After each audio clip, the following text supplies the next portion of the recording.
Bonjour les enfants. Donc aujourd'hui on va voir toujours dans les fractions comment lire, écrire et décomposer les nombres décimaux. On a déjà vu qu'il y a une relation entre les fractions décimales et le nombre décimal. Et l'inverse aussi. Maintenant ce qu'on va voir, à titre de rappel bien sûr, le 9 sur 10, pour le transformer en nombre décimal, c'est 0,9. 25 sur 100, c'est 0,25. On n'a qu'à utiliser le tableau de numération, sinon faire de la division de 25 par 100.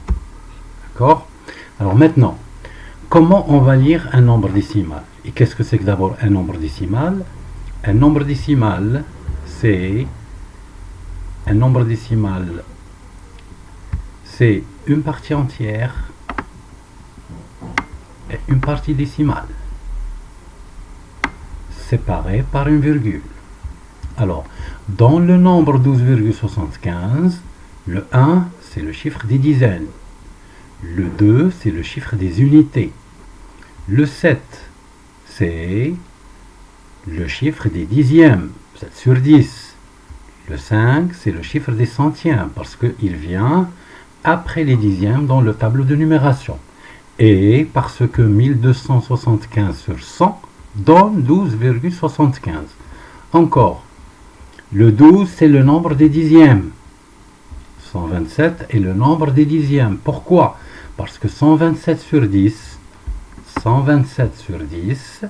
va me donner 12,7. Et je rajoute le reste. Alors, 1275 est le nombre des centièmes parce que 1275 sur 100 est égal à 12,75. Alors, vous allez faire la même chose. Je vais traiter avec vous la première. Quel est le chiffre des dixièmes? C'est le 4. Quel est le nombre des dixièmes?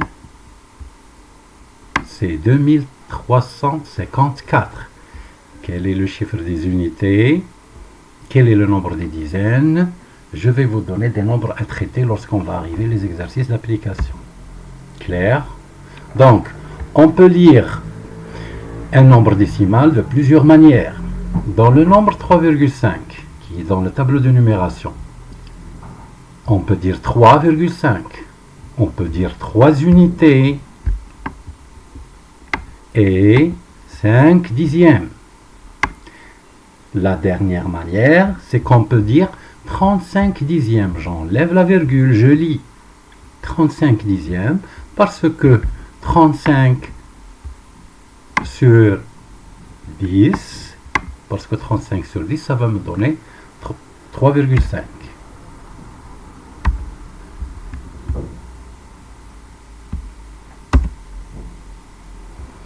Alors, on va voir maintenant 4,7. Je peux le lire 4,7, je peux le lire 47 dixièmes, je peux le lire également 4 unités, 7 dixièmes. On va faire la même chose pour le reste. Alors ça c'est un rappel aussi. Regardez 3,08, comment on va l'écrire. Dans le tableau de numération, c'est 3 unités, 8 centièmes.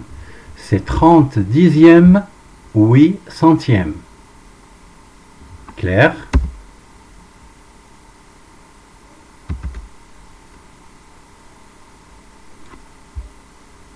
Alors ici, je veux placer 20 unités 4 centièmes. Donc je vais venir ici et je vais noter mes 20. Et je vais noter ici combien de centièmes? 4 centièmes. Alors mon nombre c'est quoi? Mon nombre c'est quoi? C'est 20,04. C'est 20 unités, 4 centièmes. C'est 2004 centièmes. Pour résumer, un nombre décimal c'est une partie entière, une partie décimale. La partie entière et la partie décimale sont séparées par une virgule. Alors, le nombre décimal 3,5 peut se lire 3,5, 3 unités 5 dixièmes et 35 dixièmes aussi. Merci.